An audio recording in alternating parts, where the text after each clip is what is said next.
The moment is here, you can stop your search. It's Comics by Perch.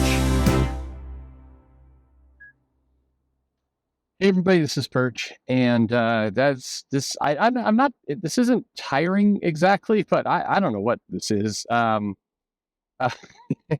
as a, by the way, Unbreakable Argonauts. Ashley did an interview for this channel. Crowdfunder available up now. Great deal. Looks like a really nice project. Really great guy. Go up and do it. He pointed out, on the bright side, comics are getting some media exposure. Well, that's true.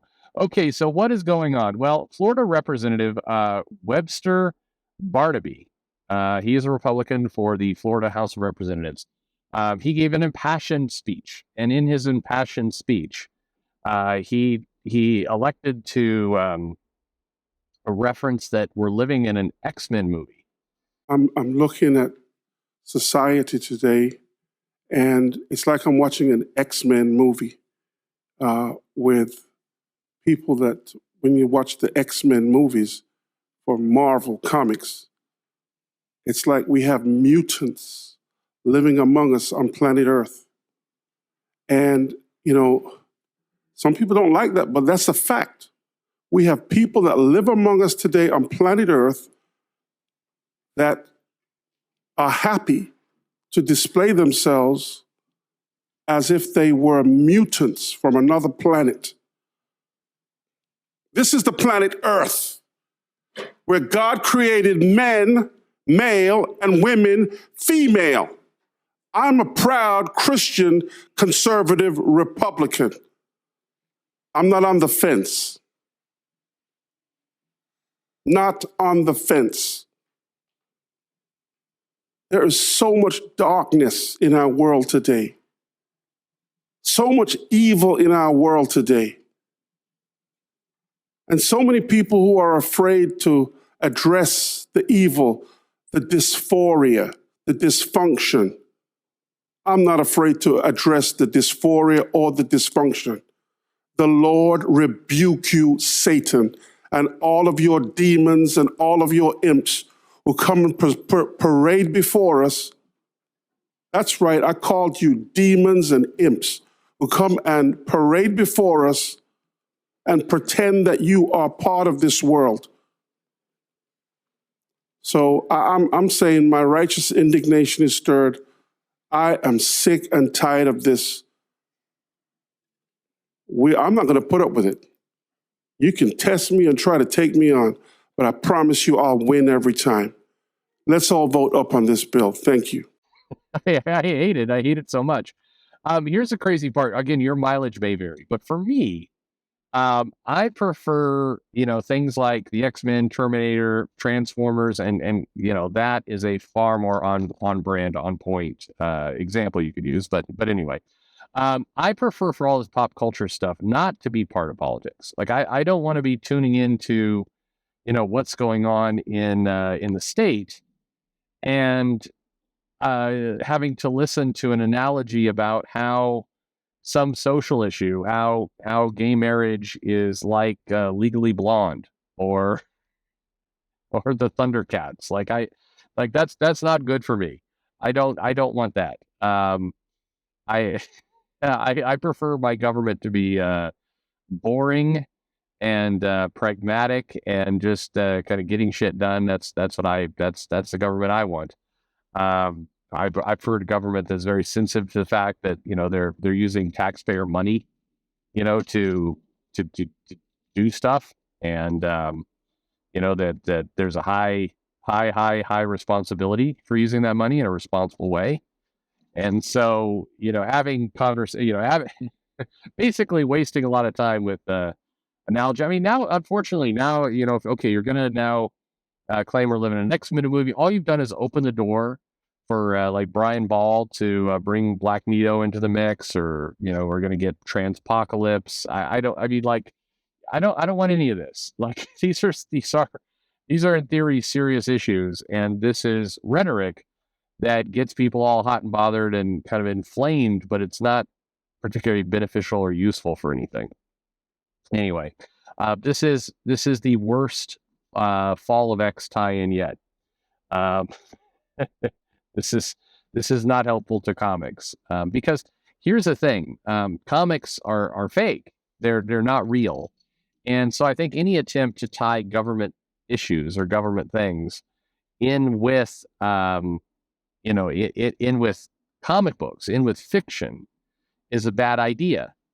Now, I know sometimes it may feel like we're all living in kind of a crazy dystopian kind of fiction-like world, but it turns out we're not. That is it is the real world, and so all this stuff is chaos. Again, the draw between politics and comics it's bad both directions. Comics shouldn't be tying heavily into politics, and politics should definitely not try and use comic books as to leverage their ideas. It's dumb. No matter where you fall on the trans issue, you do not want that topic. You don't want that topic being compared to X-Men movies. I don't think you do. I don't know. I don't. Please God, no. Anyway, so where is all this going? Well, clearly, Representative Webster Barnaby is not going to be invited to the Hellfire Gala. That is guaranteed. It is absolutely getting now all the this is another reason why I hate it. Is now all the comic creators get to come in and weigh in on what an asshole. Vita Ayala, zooms in with, I know he meant mutant as a bad thing, but at this point, we've been identifying with that term so long that it's just like, yes, and that makes you the villain for like 60 years now. That's a dynamic here. You identify as a mutant? Really? I'm sorry. Vita's non-binary. This is news to me. Vita identifies as a mutant? No, you don't.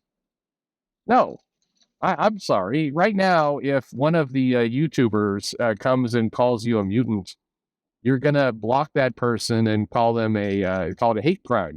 You have not been identifying as a mutant. Stop with that. Stop. And again, how am I supposed to take any of these topics seriously if you tell me that that the X-Men movies properly convey your plight? Are you going to fry Tobe with lightning as well, Halle Berry? I like what is going on here? No.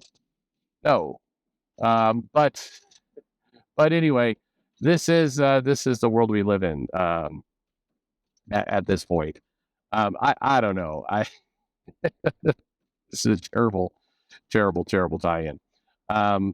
It also gives people the opportunity to once again bring up this person missed the entire point of the X-Men. The entire point of the X-Men was to sell comics, you asshole. That's what the point was. I understand it makes us feel better if we want to say that this is some grandiose writing on the part of civil rights and all that kind of stuff. It wasn't. It was Stan Lee trying to make a buck. They tied it into social issues because they felt that would make it more marketable. That's the truth. I hate to pop that little bubble, but that is what was going on. It doesn't mean that that doesn't mean the X-Men isn't serious books. Again, you're talking to somebody who owns every effing issue of the X-Men, all of them, including the shitty current ones, all of them.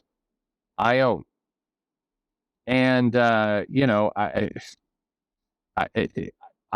read them all multiple times. Yeah, there were parallels, but in no way was the X-Men meant to kind of teach people the nature of civil rights. I'm sorry, it just wasn't. It was designed to entertain. It was designed to be a mass market product. I think a lot of the people who are coming up with comics today forget that. Whether they're a Republican in the state of, the House of Representatives in Florida, or whether they're comic writers who are wanting to make this more what it is. What makes the X-Men really, really exciting?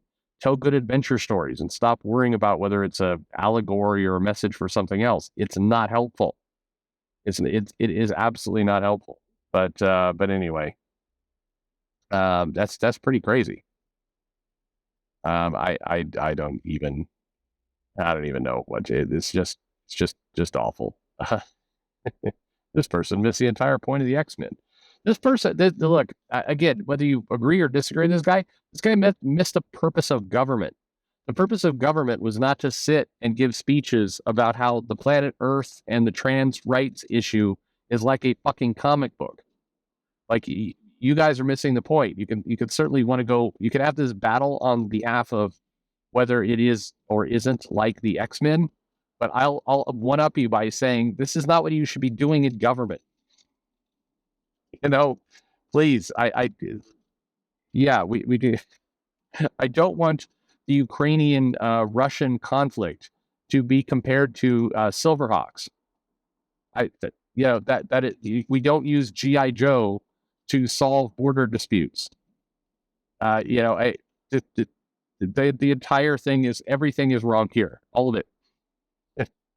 But yikes, I don't know. If it's just awful.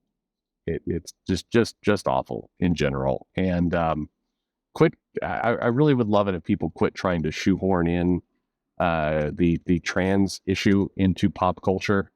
Like, every single movie we've watched for the last 40 years is somehow a analogy and allegory for the trans debate. That this is the laziest possible way to do civil rights. The laziest possible way. You will notice that when Martin Luther King and others marched in the 60s, the crux of their argument was not based on Gone with the Wind. That wasn't that. You'll notice that even though you go back and you watch Dumbo and you see the Jim Crows and all that kind of stuff, you notice that Malcolm X didn't go and give long speeches about Dumbo, because everybody would say, hey, we're trying to take your whole thing seriously, but you keep referencing cartoons, and we can't do that. We can't take you seriously when you're referencing an effing cartoon. Kind of the same thing there. Maybe. Anyway, these topics are important. Yikes. Anyway, Florida, what are you doing down there? And come on, comic books. Resist the bait just for once. Can't you just go, well, this guy's clearly a loser for bringing up the X-Men as a way to kind of argue the trans issue in America. Like, no thanks. Anyway, I don't know. By all means, demons and imps. My God, what are you doing? What are you doing? Thanks for listening.